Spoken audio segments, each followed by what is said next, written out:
여러분 안녕하십니까? 주말인 오늘도 북한의 평창올림픽 참가를 둘러싼 논의가 이어졌습니다. 베이징에선 북한의 IOC 위원이 피겨스케이팅 선수들의 평창행을 강하게 시사했고 판문점에선 고위급 회담 대표단 선정을 위한 남북 대화가 계속됐습니다. 첫 소식 이남호 기자가 보도합니다. 베이징을 방문한 북한의 장웅 IOC 위원이 처음으로 평창올림픽 참가 선수를 언급했습니다. 장 위원은 피겨스케이트 페어 종목에 북한 선수들이 나오냐는 기자들의 질문을 받고 참가할 것 같다고 답했습니다. 참가하겠지. 참가하게 됐고. 언급된 선수들은 페어 종목의 렴대옥 김주식 선수로 올림픽 출전권을 확보하고도 참가 신청을 한 해 자격을 잃었지만 IOC는 와일드 카드를 주겠다며 참가를 설득해왔습니다. 장웅 위원은 베이징을 거쳐 IOC 본부가 있는 스위스로 가 구체적인 참가 선수 명단을 협의할 예정입니다. 판문점에선 9일 열릴 고위급 회담 대표단 선정을 놓고 남북 간 실무 협의가 이어졌습니다. 통일부는 조명균 통일부 장관과 천혜성 통일부 차관, 노태강 문체부 2차관, 안문현 국무총리실 심의관, 김기홍 평창올림픽 조직위 사무차장 등 5명으로 구성된 대표단 명단을 북한에 통보했습니다. 통일부 장 차관의 첫 동반 참석으로 무게감을 실었다는 분석입니다. 북한과 미국이 대화할 수 있는 조건을 만들기 위한 노력을 이 평창올림픽과 남북과 개선을 통해서 준비해 나가야 한다고. 남북은 일요일인 내일도 연락망을 가동해 사흘 앞으로 다가온 고위급 회담 실무 협의를 이어갈 예정입니다. MBC 뉴스 이남호입니다. 북한이 평창올림픽 참가 의사를 밝히고 남북 고위급 회담에 합의하기까지 숨가빴던 지난 한 주였습니다. 모쪼록 이번 회담이 후속 회담으로 이어질 수 있도록 이제는 긴 호흡으로 전략적으로 대응하는 게 중요해 보입니다. 유충환 기자의 보도입니다. 새해 첫날 평창에 대표단을 보낼 수 있다는 김정은의 신년사가 시작이었습니다. 여러분, 지금이야말로 북과 남이 과거에 얽매이지 말고 북남 관계를 개선하며 자주 통일의 돌파구를 열기 위한 결정적인 대책을 세워나갈 것을 요구하고 있습니다. 바로 다음 날 정부는 환영의 뜻과 함께 남북 회담을 제의했습니다. 1월 9일 판문점 평화의 집에서 고위급 남북 당국회담을 개최할 것을 북측에 제의합니다. 1월 3일 2년 가까이 먹통이던 남북 직통전화가 복구됐습니다. 남측과 제때에 연계하도록 3일 15시부터 북남 사이에 판문점 연락 통로를 개통할 때 대한 지시도 주셨습니다. 4일 밤엔 한미 정상들이 군사훈련 연기에 합의하며 힘을 보탰습니다. 다음 날 북한은 아무런 포를 달지 않고 우리 측 회담 제의를 그대로 수용했습니다. 남북 고위급 회담을 위해 1월 9일 판문점 평화의 집으로 나갈 것입니다. 이렇게 왔습니다. 새해 들어 남북은 하루도 빼놓지 않고 대화의 손짓을 주고받았습니다. 분명 작지 않은 성과지만 첫 단추일 뿐입니다. 우선 북한이 관심을 가지는 분야와 주제에 관해서 논의를 진행하면서 우리가 원하는 방향으로 북한을 이끌어가는 그런 중장기적이고 긴 호흡을 가진 전략으로 대응해야 된다고 생각합니다. 평창을 넘어 평화로 가기 위해서는 속도를 높이고 지름길을 찾기보다는 보조를 맞추는 게 중요하다는 지적입니다. MBC 뉴스 유충환입니다. 제천 스포츠센터 화재와 관련해 소방당국이 유족들에게 사투를 벌였지만 참사를 막지 못해 송구하다고 사과했습니다. 제천 소방서와 합동조사단이 오늘 유족들을 상대로 설명회를 열었는데요. 화재 초기에 119 상황실과 현장 대원관 무선 교신이 18분 동안 안 된 사실이 확인됐다고 밝혔습니다. 이재욱 기자입니다. 119 상황실 녹취록에 따르면 2층 여자 목욕탕에서 119 상황실로 오후 3시 59분과 4시 2분, 4시 9분 모두 3차례 구조 전화가 걸려왔습니다. 그런데 오후 4시 2분부터 18분 동안 소방상황실과 현장대원 사이에 오간 무선교신 녹취록은 공개되지 않았습니다. 소방당국은 오늘 유족들을 상대로 가진 설명회에서 9차례의 교신이 있었지만 잡음 때문에 녹취할 수 없는 수준이었다고 설명했습니다. 당시 현장 주의팀장도 이 시간 동안 119 상황실에서 내려오는 무선 지시를 현장에서는 전혀 받지 못했다고 밝혔습니다. 그러면서 무전기가 구형 아날로그 방식이라 수신이 안 됐다고 설명했습니다. 본부 상황실하고 거리는 120km 잡힙니다. 120km에서 본부 상황실하고 재무전기하고 여기 자체가 원래 안 되는 겁니다. 대신 119 상황실에서 화재 조사관에게 4시 4분과 6분 두 차례 전화해 2층 상황을 알려왔으며 자신도 보고받았다고 말했습니다. 그러나 화재 진압 등의 여력이 없어 2층에 바로 진입할 상황이 아니었다고 덧붙였습니다. 4시 6분 현장에 도착한 구조대장은 2층에 사람이 있다는 얘기는 전달받지 못한 상태에서 10분 뒤 자체 판단으로 계단을 통해 2층으로 들어가려다 화염 때문에 포기하고 지하 골프장을 수색했다고 밝혔습니다. 유족들은 소방당국의 초기 대응에 문제가 있다고 항의하면서 특히 4시 2분부터 20분까지의 무전 녹음 원본을 공개할 것을 요구했습니다. 소통 안 되죠. 그 무전기 가지고 지급된 무전기로 소통 안 되잖아요. 맞잖아요, 그죠? 이상민 제천소방서장은 소방관들이 사투를 벌이며 현장 대응에 임했지만 참사를 막지 못해 유가족 여러분께 송구하다고 말하고 앞으로 계속될 조사에 솔직하게 임하겠다고 말했습니다. MBC 뉴스 이재욱입니다.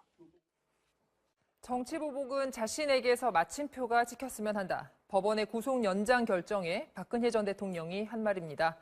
이후 박 전 대통령은 변호인을 전원 사임시키고 재판 출석마저 모두 거부하고 있죠. 그러다가 국정원으로부터 36억 원의 뇌물을 받은 혐의로 추가 기소된 날, 박 전 대통령이 돌연 변호사를 재선임한 것이 알려졌습니다. 곽승규 기자가 그 배경을 짚어봤습니다.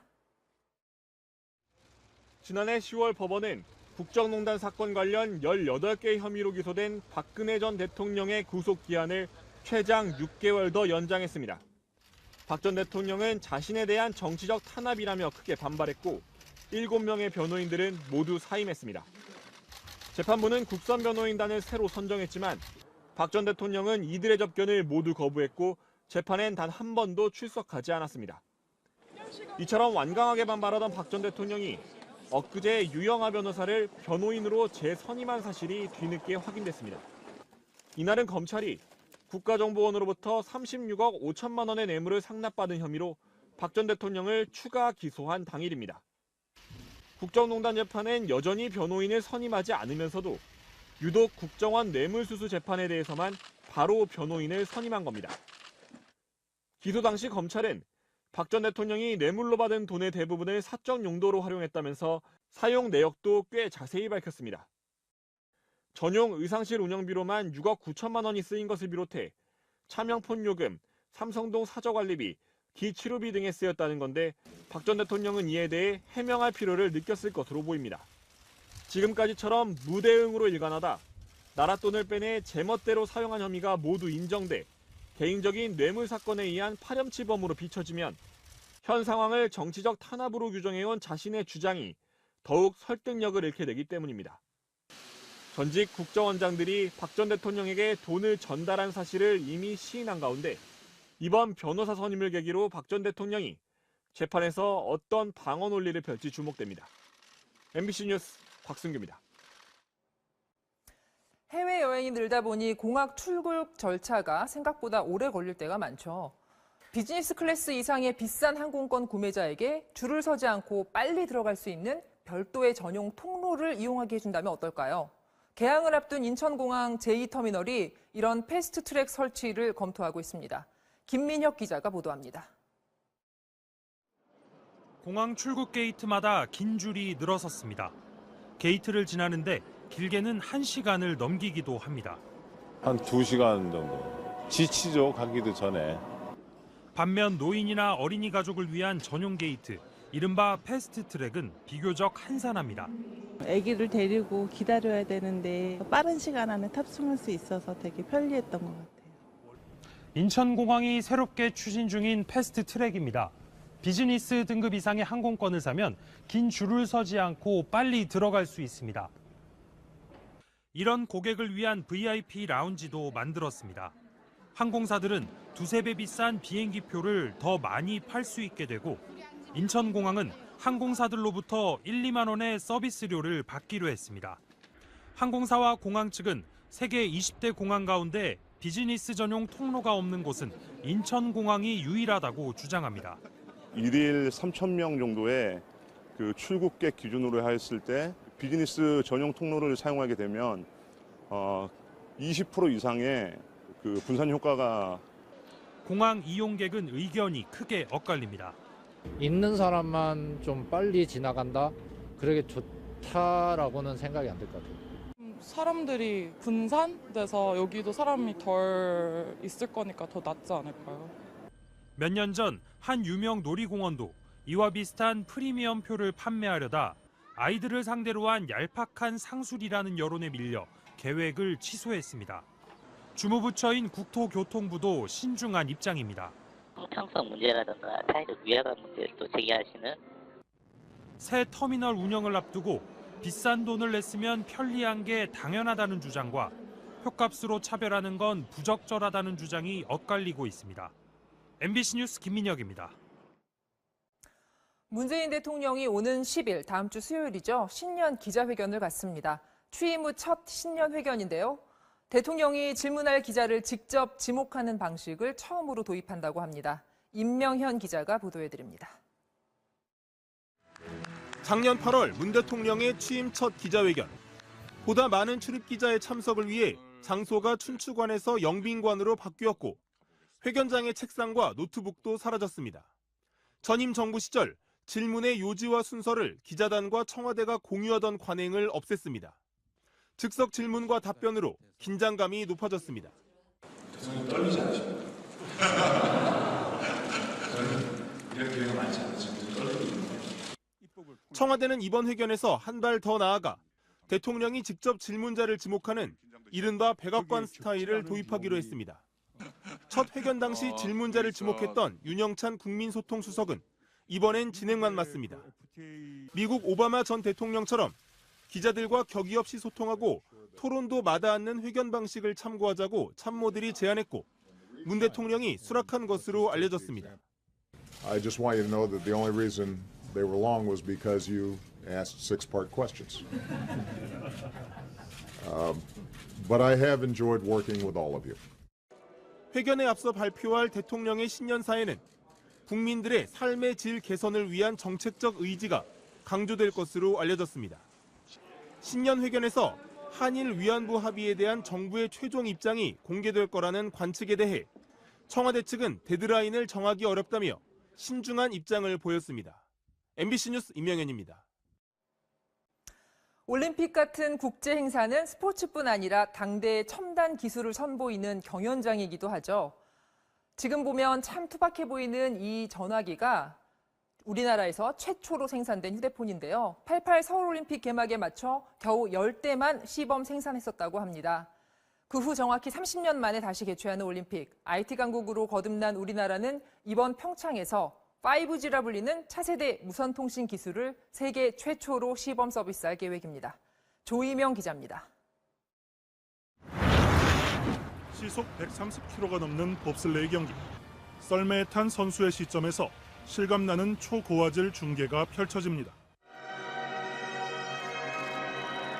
피겨 선수의 우아한 점프 동작을 360도로 돌려볼 수도 있습니다. 이 많은 선수들 중 내가 응원하는 선수가 어디에 있는지 옷에 부착된 GPS를 기반으로 중계 화면을 골라볼 수 있습니다. 모두 기존 LTE보다 최고 20배 빠른 새로운 무선 통신 체계 5G 덕분에 가능해졌습니다. 직접 시청자분께서 경기에 참여하는 체험적인 착각을 유발할 정도의 스포츠 중계에만 적용하는 기술이 아닙니다. 무인주행차는 무선망을 통해 주변 상황을 파악하게 되는데 돌발 상황이 일어났을 때 기존 LTE 기반 무인차가 반응하는 속도는 0.05초. 빠른 것 같지만 사람의 시각이 뇌에 전달되는 속도 0.01초에 비하면 5분의 1, 만취한 운전자 수준밖에 안 됩니다. 이에 비해 5G의 반응 속도는 0.001초, 인간 한계를 10배나 뛰어넘는 말 그대로 초인적 반사신경을 갖게 된다는 겁니다. 뇌에 전달되는 속도보다 빠르거나 거기에 준한다면 여러 가지의 다양한 산업군에서 이 기술을 활용을 해서 이르면 2020년에나 실현될 거라던 5G 기술. 우리나라는 이번 평창올림픽 기간 경기장 주변에서 세계 최초로 시범 서비스를 시작하고 내년부터 상용화에 들어갑니다. 국내 5G 연구 투자 액수는 1조 원으로 중국이나 일본, 유럽에 비해 왜소한 규모지만 아직 세계적으로 기술 표준도, 주파수도 확정되지 않은 상태라 먼저 상용화에 나서는 나라가 주도권을 쥘 가능성이 높습니다. 2017년 12월에 국제표준화기구에서 조기 상용화를 위한 5G 표준 기술을 승인받아서 다른 나라보다 1년 앞서서 이번 평창올림픽이 스포츠를 넘어 우리나라 이동통신의 경쟁력도 평가받을 기회의 시간이 될 전망입니다. MBC 뉴스 조유명입니다. 칼둔 아랍에미리트 아부다비 행정청장이 아랍에미리트 왕세제의 특사 자격으로 모레 한국을 방문할 계획인 것으로 알려졌습니다. 칼둔 청장은 작년 말 임종석 대통령 비서실장이 아랍에미리트를 방문해 만났던 인물로 정치권에서는 임 실장의 방문이 지난 정부 때 체결된 군사협정 이행과 관련된 양국 갈등을 수습하기 위한 목적이었다는 의혹 등이 제기돼 왔습니다. 중국이 북한에 대한 철강 수출을 전면 금지하고 원유와 정유 제품 수출도 제한하기로 했습니다. 이번 조치는 지난달 유엔 안보리에서 결의한 대북 제재에 따른 것으로 철강, 기타 금속, 공업 기계와 운수 차량 등은 대북 수출이 전면 금지되고 원유도 민생 목적을 제외하고는 수출이 제한됩니다. 미국 워싱턴 DC에서 열린 한미 FTA 개장 1차 협상에서 한미 양측은 상호 관심 사안과 민감한 이슈에 대한 의견을 주고받았습니다. 미국 측은 한미 무역에서 적자액의 80%를 차지하는 자동차 분야를 집중 거론했으며 우리 측은 ISDS, 즉 투자자 국가 간 소송과 무역 구제 제도에 대한 의견을 낸 것으로 전해졌습니다. 2차 협상은 몇 주 내로 서울에서 진행될 예정입니다. 통계청 조사에 따르면 우리나라 취업준비생 10명 중 4명은 공무원 시험을 준비하고 있습니다. 최근엔 연령대도 점점 낮아져서 10대 고등학생 때부터 공무원 시험에 뛰어드는 이른바 공딩족이 늘고 있다고 합니다. 학원까지 다녀가며 대학 입시 대신 공무원 시험에 도전하는 이유가 뭘까요? 엄기영 기자가 취재했습니다. 서울의 한 특성화 고등학교. 고3을 앞둔 학생들이 별도의 준비반을 만들어 수능 대신 9급 공무원 시험을 준비하고 있습니다. 졸업하고 나서도 취업하기 힘든 상황이고 인생에 3번의 기회가 있다고 하는데 그중에 제가 첫 번째 기회를 그래도 지금 만나게 된 것 같아서 그냥 좀 참고 노력하려고요. 지난해 전국에서 가장 많은 25명의 9급 공무원 합격자가 나온 또 다른 특성화 고등학교. 이 학교 공무원 시험 준비반에 들어가려면 선발 시험을 통과해야 할 정도로 인기입니다. 안정적인 직장부터 확보하고 대학은 나중에라도 갈 수 있다는 겁니다. 어차피 대학 가서 4년 공부하고 공무원 될 바에 빠르게 공무원 되고 열심히 일하다가 취업 후에도 대학을 갈 수 있는 전형 같은 게 많으니까. 정부는 2012년부터 국가 지역인재 9급 시험으로 고졸 공무원을 별도 채용하기 시작했습니다. 여기에 지방자치단체들이 최근 특성화고 전형으로 고졸 공무원 채용수를 추가로 늘리면서 공무원이 되려는 고교생이 늘고 있는 겁니다. 일반인들이 함께 응시하는 9급 공무원 시험은 10대 합격자 수가 여전히 한 자릿수에 머물고 있지만 10대 응시자는 2015년 2,100여 명에서 지난해 3,200여 명으로 계속 불어나는 추세입니다. 전국의 공시생들이 몰려드는 서울 노량진 학원가에도 공무원에 도전하는 고등학생, 이른바 공딩족의 수가 점차 늘어나고 있습니다. 특히 경찰 공무원의 경우 중고생의 직업 선호도에서 매년 상위권을 차지할 정도로 10대들의 관심이 큽니다. 응시 연령도 낮아지고 있습니다. 이번 올해 1월 달에도 17살짜리가 1학년생이 여기 학원 등록을 했습니다. 학생이 오히려 부모님을 설득해서 많이 오고 있는 추세예요. 19살 임하연 씨의 경우 아예 학교를 자퇴하고 고시원과 전문학원에서 경찰 공무원 시험을 준비하고 있습니다. 대졸 이상 쟁쟁한 공시생들과 경쟁하기 위해서입니다. 고시원에서 이제 일어나서 보통 이제 학원 왔다가 이제 독서실로 바로 간 다음에 13시간 정도는 기본으로 공부를 하고 있고요. 완전히 몰입을 해야 저도 장수생이 안 되니까. 공무원에 도전하는 10대의 등장을 실용 위주의 사회로 변해가는 긍정적인 신호로 보는 시각도 있습니다. 무조건 대학을 진학해야 된다라는 생각이 우리나라에 굉장히 높았었는데 적성이나 소질에 맞도록 직업 세계에 찾는 것, 이거는 바람직한 현상이라고 보여집니다. 다만 장기화된 구직난 탓에 다양한 꿈을 꿔야 할 나이에 너무 일찍 안정성 위주로 진로를 결정해버리는 것 아니냐는 걱정 어린 시선도 없진 않습니다. MBC 뉴스 엄기영입니다. 최근 미국 트럼프 대통령이 파키스탄에 대한 원조 중단을 SNS로 통보했죠. 요즘 트럼프가 가장 많이 하는 말이 어디에 원조를 끊겠다는 말이라고 합니다. 미국이 인도적 원조를 상대국 길들이는 도구로 쓰는 것 아니냐 비판이 제기되고 있습니다. 정신혜 기자가 전해드립니다. 트럼프 대통령의 SNS 새해 첫 일성은 파키스탄에 대한 원조 중단 통보였습니다. 15년간 35조 원 이상을 투입했지만 파키스탄은 오히려 테러범들에게 피난처를 제공했다는 겁니다. 곧바로 사흘 뒤 미국 정부는 약 1조 3천억 원의 지원금 중단을 실행에 옮겼습니다. We are suspending security assistance to Pakistan at this time until the Pakistani government takes decisive action against groups including the Afghan Taliban. 왜 새해 벽두부터 파키스탄일까? 보시는 것처럼 파키스탄은 아프가니스탄 또 이란과 국경을 맞대고 있습니다. 특히 아프가니스탄은 9.11 테러 전후로 알카에다와 탈레반의 근거지였던 곳이죠. 이들을 소탕하기 위한 미국의 대테러 작전에 파키스탄의 협력이 절대적으로 필요했지만 탈레반 반군은 여전히 건재하고 최근엔 IS까지 세력을 확장하고 있습니다. 때문에 미국에선 파키스탄이 제대로 협조하지 않는 게 아니냐 이중 플레이 의혹을 제기하다 결국은 원조 중단까지 이르게 된 겁니다. 미군 기지를 지원하고 미국 주도의 전쟁에서 민간인까지 5만여 명이 희생된 파키스탄은 강하게 반발하고 있습니다. आपको एहसान जताने की बजाय हमसे किसी सपोर्ट का तकाजा भी नहीं करना चाहिए. 하지만 트럼프 대통령이 원조를 믿기로 위협해 반발을 사는 곳은 파키스탄만이 아닙니다. 자신의 예루살렘 수도 발언으로 생긴 파문에는 귀를 닫고 SNS에 연간 수억 달러씩 내놓는데도 팔레스타인이 미국의 감사나 존경을 하지 않는다고 비난하는가 하면 유엔 표결 직전에 전 세계를 상대로 으름장을 놓기도 합니다. Let them vote against us. We'll save a lot. We don't care. 파리 기후변화협정 탈퇴, 유네스코 탈퇴도 결국은 분담금을 내기 싫다는 이유였습니다. 갑질로도 불릴 만한 미국의 이 같은 주세우기는 그러나 오히려 미국의 고립을 자초한다는 지적이 나오고 있습니다. MBC 뉴스 정신혜입니다. 저소득층 청년들에게 지급되는 이른바 청년수당. 포퓰리즘이라는 비판도 있습니다만 취업을 할 수 있어야 결혼과 출산도 가능하기 때문에 청년들의 생활 안정을 돕는다는 취지로 여러 지자체들이 도입하고 있습니다.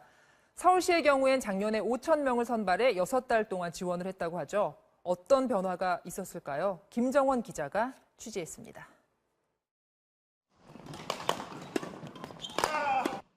얼마 전 배드민턴 심판 3급 자격증 시험에 도전한 29살 박병현 씨. 한 차례 낙방 경험이 있던 박 씨는 20-30만 원에 달하는 응시 비용이 큰 부담이었습니다. 그런데 이번에는 청년수당 카드로 걱정 없이 시험을 치렀고 마침내 원했던 자격증을 땄습니다. 강습생이 모든 경비를 부담을 해야 돼요. 4박 5일 동안 이제 지방에 내려가 있다 보면은 아무래도 돈이 좀 많이 드는 편이었어요. 숙소비도 필요하고 가는데 기차 비용이나 뭐 차비 이런 게 다 수당으로 많이 해결했습니다. 우리가 처음으로 함께. 글을 쓰며 작사 활동도 하고 있는 이세연 씨도 청년 수당 덕을 톡톡히 받습니다. 생활비 마련을 위해 아르바이트를 전전하다 보니 창작에 집중하기 어려웠습니다. 하지만 한 달에 카드로 50만 원을 쓸 수 있게 되면서 마음의 여유가 생겼고 노랫말도 여러 개 썼습니다. 월세를 내고 뭐 교통비를 내고 이러기 위해서 분명히 다른 일을 했었어야 됐거든요. 근데 글을 못 쓰고 이런 것들이 쌓여서 지금 하고 있는 일들을 못 했을 수도 있을 것 같아요. 이들이 받은 카드는 지난해 서울시가 구직 활동을 지원하기 위해 제공한 것입니다. 가정 형편이 넉넉하지 않고 장기간 직업을 구하지 못한 청년 5천 명을 선발해 매달 50만 원씩 6개월 동안 지원해 줬습니다. 학원비나 시험 응시료는 물론 혼자 식사를 할 때나 대중교통을 이용할 때도 쓸 수 있습니다. 지난해 최저시급을 적용하면 한 달 50만 원의 수당은 청년들에게 77시간의 여유를 가져다 줬습니다. 구직 준비에 필요한 비용을 마련하기 위해 아르바이트를 하고 아르바이트 때문에 준비할 시간이 부족해 계속 실업 상태에 있는 악순환의 고리를 어느 정도 끊을 수 있게 된 겁니다.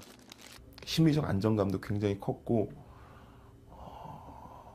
이게 백척간도에서 혼자 서 있는 느낌이 아니라 서울시는 올해 지난해보다 2,000명 늘어난 7,000명에게 카드를 지급할 계획입니다.